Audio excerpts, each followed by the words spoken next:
สบายดี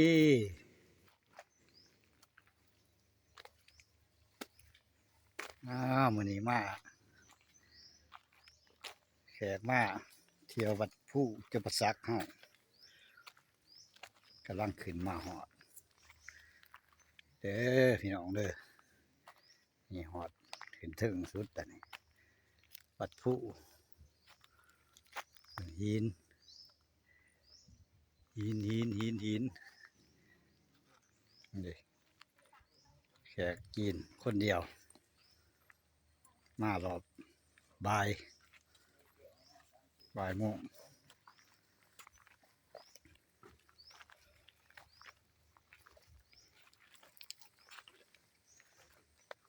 เด้ออนุญาตเด้อ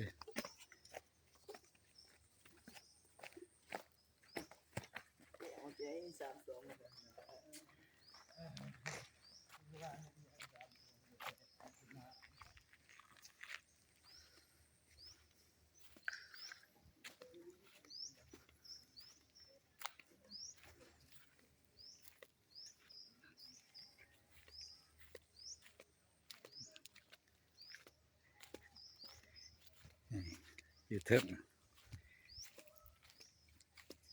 นี่ทางลุมเด้อนี่เด้อนี่จะเราเปิดงานวัดผู้งานวันที่30เป็นเดิมงานเลยนี่กลางต่อกลางเต้นวัดผู้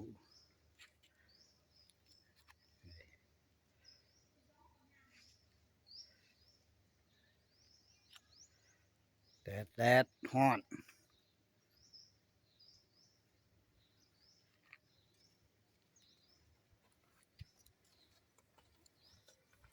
ฮีฮาว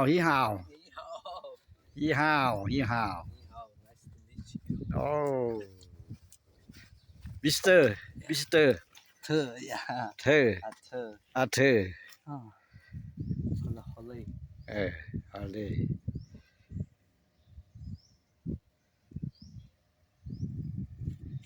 สวย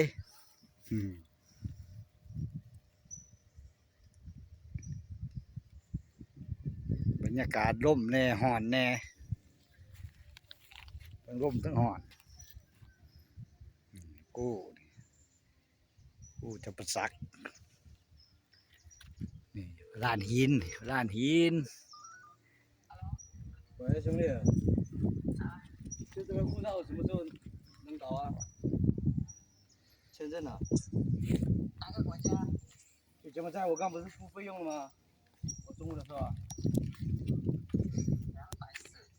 240。等一下。你看一下吧哈。那护照在哪里？护照，我现在人还在老挝呢。你在老挝？啊，对啊，要过来才能办是吧？要办落地签吧？没有，我是想办劳工证的。劳工证可以办，没问题。是吧？然后，哎，签证不能签。签证。你把那个护照首页，还有旧的劳工证和柬埔寨签证有效期发过来就行。柬埔寨不是，我是第一次办那个劳工证。19年有入境ประ过。สาทยินบัดผู้เฮาเด้อพี่น้องเด้อเบิ่งเด้อ最近入境，最近就是说你后面你19年有没有现在你想不了？就比如说我现在刚才这几天过来，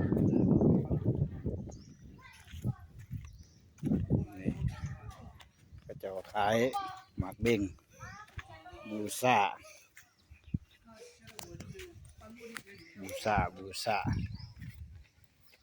ใครมากกันเลยมา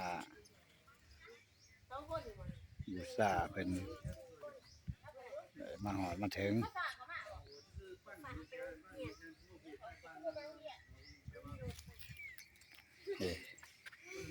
ในอนุญาตเด้อทางในบูซ่าเป็นคารวะเป็นอยู่ทางใน นี่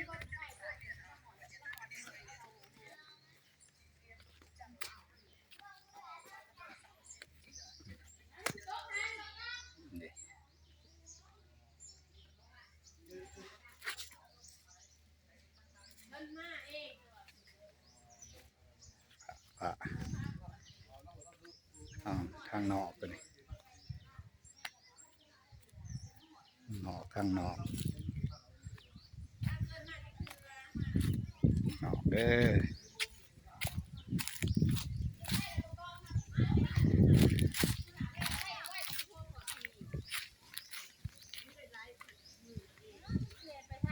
นี่ถึงนี่ขายน้ำย่างขึ้นมาเมื่อยกับมาซื้อน้ำเพิ่นเด้อนี่แม่ค้าเพิ่นขายดีบ่แม่ค้านี่เนาะหวายแนมหนามาดิติพอได้ขายอยู่ โอ้ยโอ้แม่ค้าเพิ่นใจดีเด้ออือบริการให้แขกเมื่อยขึ้นเมื่อยแล้วก็มาซื้อน้ำซอยเพิ่นนี่ครบเบิดก็ได้มีครบ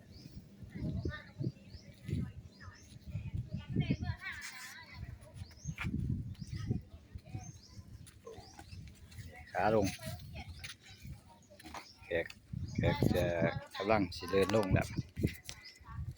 นี่ลงต้นจำป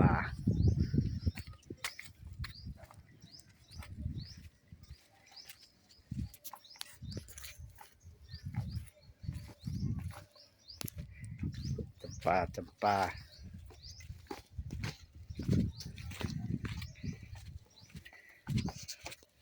ค่อย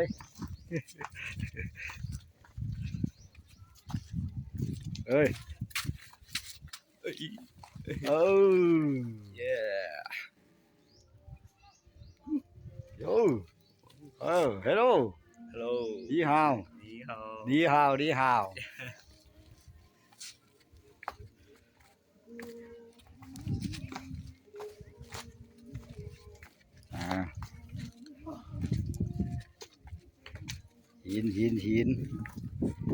หินยังขันไดเป็นขันไดหลายขัน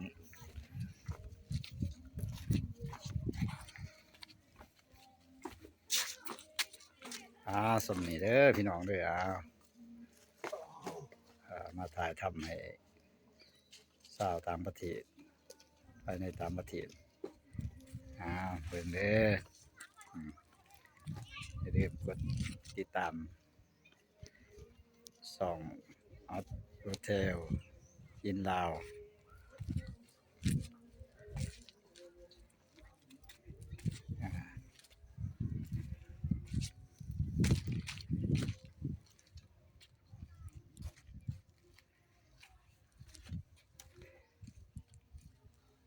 ส่วนเด้อ